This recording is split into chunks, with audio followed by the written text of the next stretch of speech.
And the discovery of information processing in crystal structures before electronic computers set humanity on a radically different technological path, where light and crystal became the foundation of computing.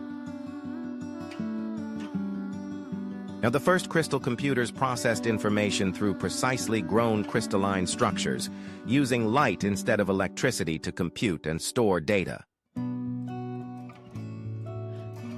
The cities evolved around crystalline technology, where buildings themselves became vast computational networks of living crystal processors. Manufacturing transformed as crystal technology enabled the growth of products through controlled crystalline formation, creating perfect atomic structures. Now, transportation systems became crystal-based networks, where vehicles moved through crystalline computed paths with perfect efficiency. The energy distribution evolved into crystalline networks, where power flowed through living crystal structures with zero loss.